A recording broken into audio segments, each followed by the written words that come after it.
Cat Days by Griffin Rose on AO3. Episode 19, Chapter 3, Izuku, the Social Butterfly. President Mike yelled, "Start!" and a wave of ice rushed at Izuku. He yelped and morphed into a hummingbird, darting around the incoming glacier. Todoroki had lost visual contact with the ice, so Izuku used this as a chance to get close.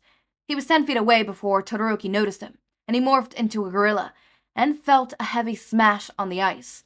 Todoroki jumped back and created another wave. Izuku hurled himself onto it and jumped from peak to stay close. Todoroki created more ice, slowly darting away to keep distance from between them. Izuku kept dodging them, sometimes utilizing the peaks, sometimes taking to the air again when the frost in his hands and feet got too much. He circled the area as a swallow. Todoroki watched him, breathing hard, but didn't send more ice at him yet. Frost grew over his arm. He was reaching some kind of limit. Izuku needed to use that chance while he had it. Before Todoroki could get a second wind, he hastily dove back in, and Todoroki sent pillars up to him. They were slower than before, and Izuku neatly swerved around them. Once he was close enough, he morphed into a kangaroo and kicked off a pillar. He bounced Todoroki in the chest. Todoroki flew back. The only reason he didn't fly out of bounds was because he created a ice ball behind him. More ice coated his right side. Why didn't he just even out his temperature with his left side? He said he didn't want to use his fire, but he was avoiding everything about his half of his quirk. "Thanks for dragging this out," Todoroki said, stumbling on his feet. His eyes darted to his side, up to the stands. "Just look at my old man. He's pissed." Oh, for the love of... That was what's going on? Todoroki was risking frostbite just to prove a point to his father? He could have ended this match almost instantly if he used his fire.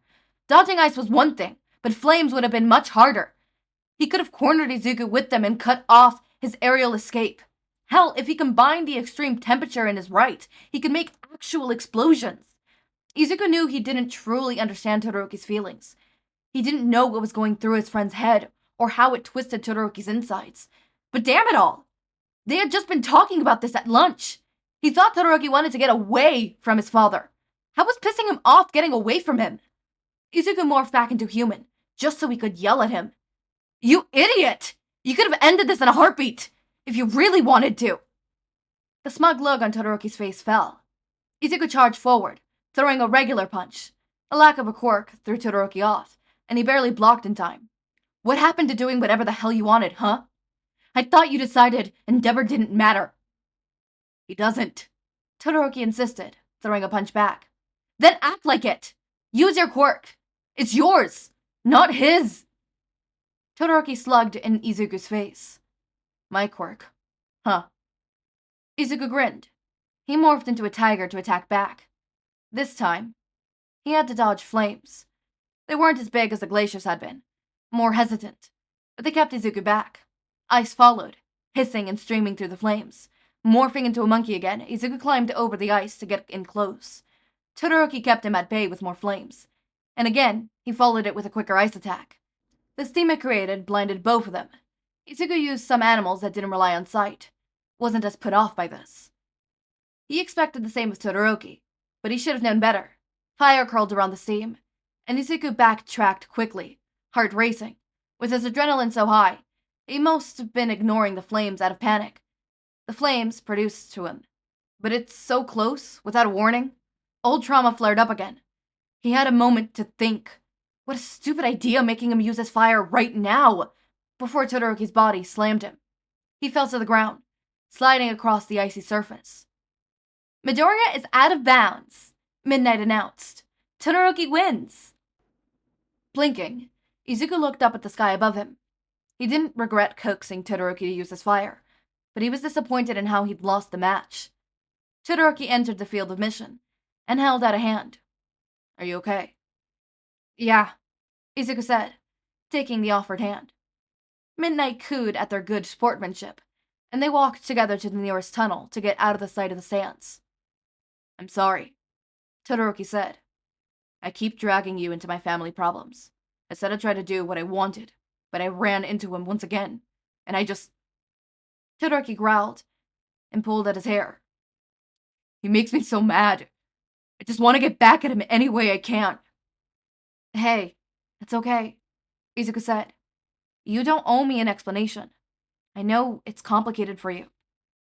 Todoroki looked at him gratefully. Izuku put his hands behind his head and started walking through the desolated halls up to their class booth. He could feel the edges of his headache coming back from using his quirk again, but it wasn't anywhere near the migraine level he had earlier. Since he was out of the sports festival now, he should be able to rest his quirk and be good by the morning. Todoroki walked beside him. Thank you, Midoriya. He always knows what to say. Oh, you're welcome, Izuku beamed. I'm glad I could help. Izuku dragged Todoroki up the class booth. Todoroki shielded away from the attention at first, but Izuku wouldn't let him run away, and he made Todoroki sit between him and Uraraka while they watched the next few matches. They were all exciting. Izuku was still disappointed he was out, but he didn't regret prioritizing Todoroki over winning. It had been the right choice. Now he could just focus on how amazing the rest of his classmates were. When Tenya and Todoroki fought, he legitimately didn't know who to root for. He cheered every move, no matter which one pulled it off. In the end, Todoroki won, with a precious blast of ice clogging up Tenya's engines, which was genius. He hadn't used his fire, but he also hadn't need to. Ice was a superior force against a speedster like Tenya. His face lacked the essential crisis from earlier, so Izuku would forgive him. After the match, neither of his friends came back. He didn't worry at first. Todoroki would be in the final, and there was only one match between now and then, so he probably just went to the waiting room. Tenya, he was a little worried about Tenya, but Izuku knew the disappointment his best friend felt right now, so he didn't chase after him right away. He'd give Tenya time to build his composure before comforting him. In the meantime, there was an amazing match between Yaoyorozu and Bakugo. Bakugo had the superior firepower, hands down, but Yaoyorozu was clever. She utilized Otako's strategy of staying low to make Bakugo tear up the field again, but he wasn't foolish enough to let too much dust build up in the air. Whatever her strategy, it must rely on his blindness, because once she noticed he wasn't falling for it anymore, she created smoke bombs of her own. President Mike complained about not being able to properly accommodate when he couldn't see the battle. Light burst into smoke. What's happening? Uraraka demanded. She grabbed onto Izuku's arm and squeezed, one finger carefully lifted so she wouldn't use her quirk. I don't know, Izuku said, leaning forward. With Bakugo unable to see what Yaoyorozu created, the latter could do almost anything. What strategy would she choose to use? By the time the smoke started to thin, there was a capture net next to Yaoyorozu, and Bakugo was flying towards it, hands ready to blow it up. Yaoyorozu created a steel net right in front of him. He swore loudly, thrashing inside it, and furthering entangling himself. He was quick to grab a hold of the flexible cages, and Yaoyorozu was quick to attach the end to the catapult. Oh my god, Uraraka whispered. Is she doing what I think she's doing? I sincerely hope so, Izuku prayed. While Steeler had been a better choice of the rope for the net to contain Bakugo, it hadn't been enough to completely stop him. He was already figuring out how to untangle himself when Yaoyorozu launched the carpet. It hurtled Bakugo through the air, and the air was practically his domain. His explosions kept him in bounds and directed his trajectory to launch back right at her. He flew in with a vengeance, landing with an explosion so big to knock Yaoyorozu out of bounds, where she crumbled in an unconscious heap. Sighing, Uraraka let go of Izuku. Darn it. I was really hoping Yaoyorozu would get him. Yeah, that would have been something, Izuku agreed.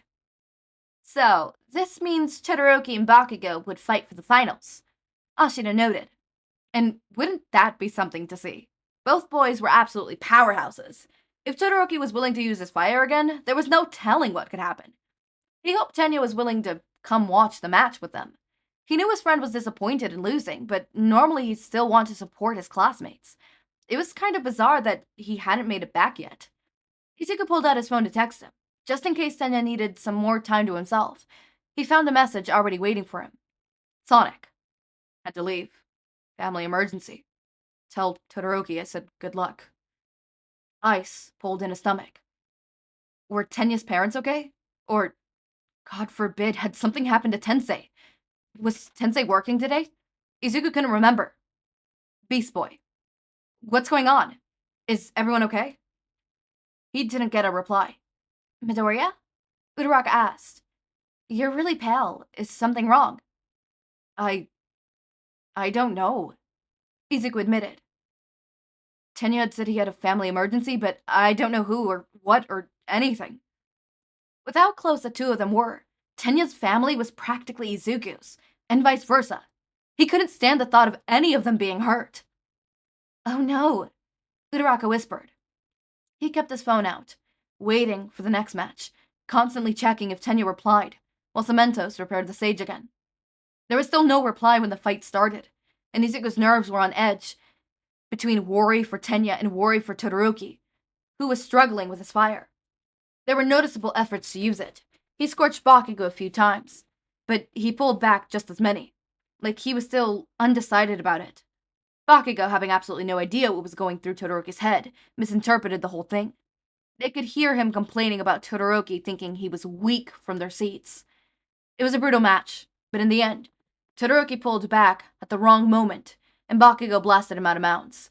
Amazingly, it was Bakugo who was more upset about that, and he kept trying to attack even when Todoroki was clearly unconscious, and the fight was already over. Midnight had to sedate him. Tenya still had not replied. Should he text Tenya again? He didn't want to be a bother, especially if Tenya was clearly preoccupied. But it was killing him not being able to support Tenya somehow. He settled for a quick, supportive message, not hounding for details, just hoping that everything would be okay and reminding Tenya that he was there if he needed to talk. By the time he sent the message, the awards ceremony started. Alright, finally I get to say notes and not worry if this actually happened in this part of the chapter.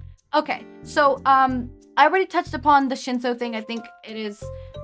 I don't think it's a bonus that Izuku's gonna... I think Shinso... It's a bonus because Shinso's gonna go to Izuku to figure out what the hell happened. Izuku's gonna show that he's super enthusiastic about, you know, his quirk. Shinso's gonna get weirded out, probably. Think it's a prank. Izuku's gonna reassure him. Maybe they make up, whatever. We also have Todoroki finally, you know, healing from that process. And as I said, healing is not, you know, a linear process. You take 3 steps backwards, 5 steps forwards, you start levitating kind of shit, you know? Sorry, I'm never gonna stop using that analogy to describe what the healing process is like. Because it really do be like that. Sometimes you're taking 2 steps backwards, sometimes you're taking 2 steps forwards, sometimes you start flying. You know, that's just what healing is, okay? And sometimes you start going into the ground. You know, healing is not a linear process, and I will always vouch for that. I know that in main media, it is always often portrayed as a linear process, and the second, at least old main media, I've started to notice that main media is not portraying it that way as much anymore, which is great and amazing, and it's gonna help a whole lot more people. But healing is not a linear process. It's not. You're gonna have some setbacks. You're human.